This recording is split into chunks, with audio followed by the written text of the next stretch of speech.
Hello friend, હું dietitian Chinal Beladiya from Sunshine Global Hospital Surat. દર 29 September જે વર્લ્ડ હાર્ટ ડે તરીકે સેલિબ્રેટ કરીએ છીએ. તો આજે આ ઓકેશન પર મેં તમને નોર્મલ હેલ્ધી હાર્ટ રિગાર્ડિંગ થોડી ટિપ્સ શેર કરવા માંગુ છું. જેમાં first, eat healthy and balance diet. જેમાં તમારે low fat, high fibre food લેવાનું છે. જેમાં તમે ફ્રેશ ફ્રૂટ્સ છે, વેજીટેબલ્સ છે, હોલ ગ્રેન્સ છે, સિરિયલ્સ છે, નટ્સ છે વગેરે લઈ શકો છો. Second, daily physical activity.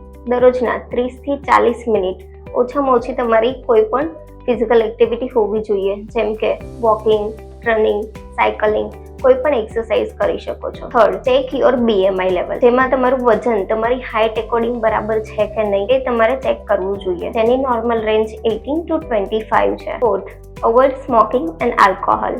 Alcohol ને સ્મોકિંગ કરવાથી તમારું બ્લડ પ્રેશર વધે છે, જેનાથી તમને હાર્ટ એટેક, સ્ટ્રોક જેવી બીમારીઓ થવાની સંભાવના વધે છે. Fifth, control your cholesterol level.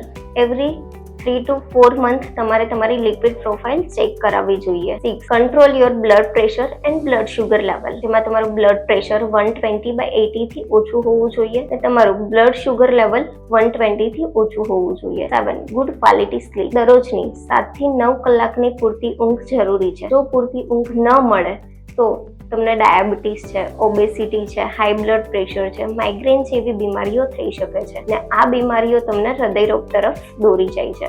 Thank you.